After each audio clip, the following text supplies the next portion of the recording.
Assalamualaikum warahmatullahi wabarakatuh. Waalaikumsalam warahmatullahi wabarakatuh. Selamat malam teman-teman, salam sejahtera bagi kita semua. Rahayu, rahayu, rahayu. Kita sudah berjumpa lagi dengan Mbah Kendel Jopo Montro. Jadi langsung saja di sini kita akan membahas ketika Mbah Kendel membersihkan rumah seseorang. Singkat cerita, ketika kita merekam atau melakukan pembersihan, Mbah Kendel pun juga melantunkan doa-doa. Di sana yang sangat sepi, tiba-tiba rekaman setelah sampai di rumah kita lihat itu ada tangisan seorang bayi, Mbah. Pertanyaan yang kedua, Mbah, terkait dengan pembersihan itu sendiri, bahwasanya apakah ruko atau mungkin tempat usaha yang sepi ketika telah dibersihkan tempatnya itu bisa langsung laris atau gimana, Mbah? Mohon penjelasannya. Kemudian untuk yang ketiga, Mbah, yang terjadi beberapa waktu yang lalu ketika jenengan mengobati seseorang yang terkena sakit yang keluarganya pun menganggap penyakit itu tidak wajar dikarenakan sudah bertahun-tahun nggak sembuh-sembuh dan sudah diobatkan ke sana kemari. Awalnya Mbah Kendel itu mengatakan bahwa penyakit tersebut adalah penyakit yang wajar karena ciri-cirinya seperti orang yang terkena epilepsi. Namun setelah kita coba, kita doakan, Mbah, ternyata tempat yang sunyi sepi, jadi tamu-tamu di depan juga sudah kita silent atau kita suruh diam. Saya pun fokus merekam dan Mbah Kendel membacakan doa, sontak ada jeritan seperti sosok wanita. Nanti mungkin kita bisa berikan videonya, Mbah, cuplikannya supaya teman-teman juga bisa melihat bagaimana jeritan itu. Dan ketika kita merekam itu sangat sunyi dan sepi, tapi ketika kita melihat hasil rekamannya, Mbah, ternyata ada suara-suara bayi yang menangis dan di sana pun kita juga ngeliyeng hampir terjatuh. Itu gimana, Mbah, penjelasannya itu, Mbah? Terima kasih.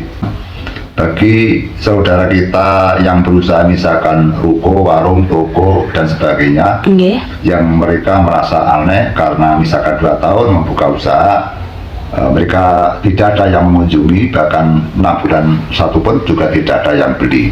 Sehingga pendapat mereka bahwa usaha itu macet karena ditutupi atau dilindungi oleh bangsa makhluk halus.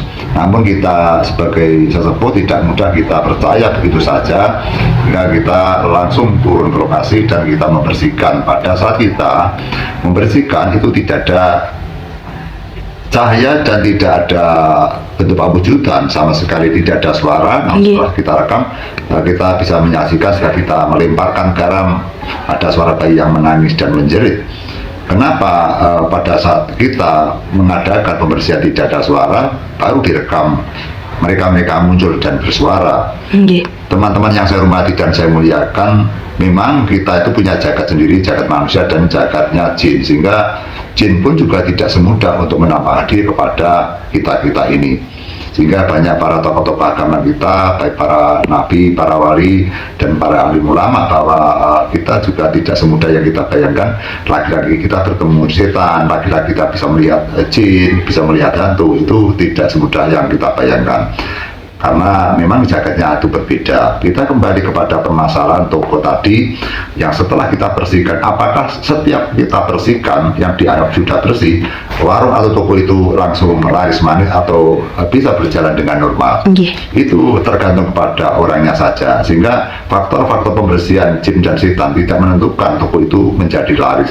Laris dan tidak tergantung kepada pribadinya masing-masing. Artinya yang punya toko harus introspeksi diri, karena mereka hanya yaitu mengharap daripada bangsa jin yang sudah pergi dianggap nanti laris. Dan nanti kita harus mengintrospeksi diri atau kita untuk mengontrol diri, apakah dagangan kita yang kita jual itu layak kita jual, apakah harga-harga yang kita jual itu juga standar atau lebih murah daripada orang-orang. Sehingga kita tidak boleh untuk mengandalkan dengan beberapa doa atau kemayan atau pengajian dan sebagainya, karena usaha tidak bisa untuk menggantungkan dengan pengajian, karena rezeki itu ditentukan oleh Tuhan, tidak sebatas hanya rezeki bisa diatur oleh beberapa bentuk-bentuk mantra japa atau doa. Sehingga ketentuan laris dan tidaknya, sukses dan tidaknya tetap tergantung kepada kemurahan daripada Allah Subhanahu wa Ta'ala atau Tuhan Yang Maha Esa. Pertanyaannya Mbak Lulu yang kedua, yaitu bahwa tentang orang yang kita terapi dengan doa-doa. Seketika kita berdoa tidak ada suara apapun, setelah mereka pulang kemudian di rekaman ada suara wanita yang menjerit hanya 1 kali saja. Kenapa di dalam rekaman ada pada saat kita melaksanakan ritual tidak ada suara? Kita tahu bahwa pewujudan jin, setan, iblis dan sebagainya tidak semudah yang kita bayangkan, tidak mudah kita lihat karena kita memiliki jagat yang sendiri. Sehingga adanya hal-hal seperti itu, maka kita pun juga merasa aneh sekali. Kenapa bangsa-bangsa jin dan sebagainya selalu menggoda kepada manusia?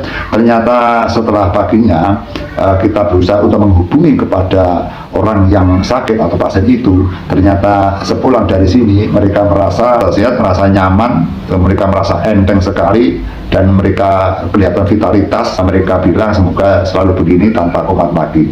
Nah, apakah semenjak disisihkan atau dibersihkan bangsa-bangsa yang menempel pada tubuhnya mereka, terus mereka penyakitnya akan hilang, itu bisa juga terjadi. Saya tidak punya kemampuan yang mana kita merasakan bisa. Kami hanya mengandalkan meminta kepada Tuhan, memohon kepada Tuhan.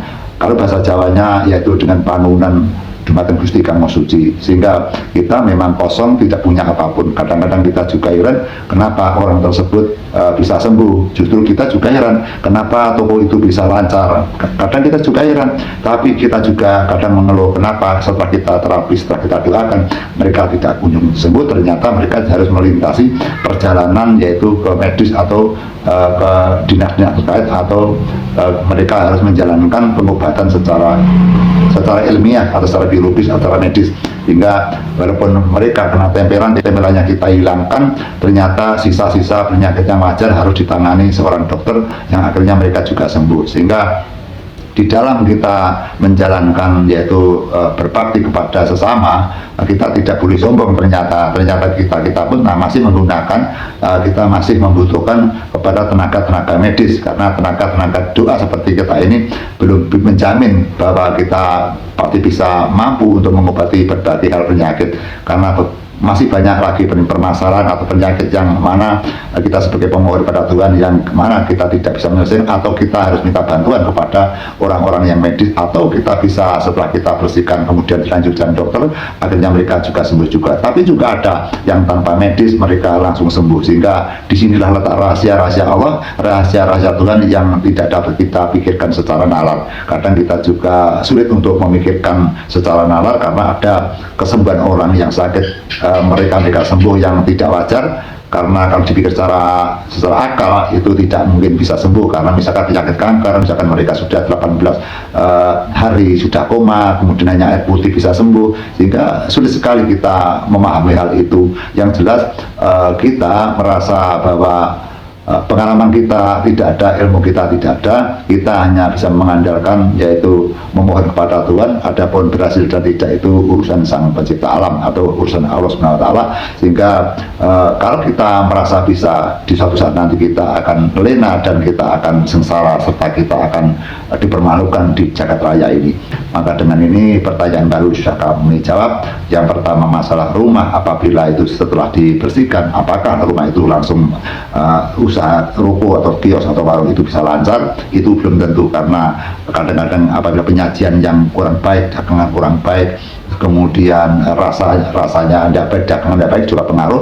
Pelanggan tidak mau kunjung ke toko itu atau ke warung itu. Mereka memilih pada langganan yang lebih baik, dagangan yang baik, atau dagangan yang lebih murah lagi. Sehingga kita bersaing secara sehat itu harus transparan, sehingga kita jangan sampai kita sebenarnya yang salah kemudian menyalahkan orang lain.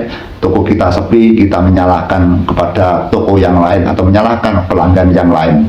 Sehingga kita harus selalu condong mengoreksi diri agar kita lebih sempurna, agar kita lebih mengetahui apa yang menjadi kekurangan kita. Apabila kita mengetahui kekurangan kita, maka kita akan tahu yang sebenarnya kita berjalan bagaimana, berubah bagaimana, harus melaksanakan bagaimana, agar kita ini akan menjadikan orang-orang pengusaha yang baik.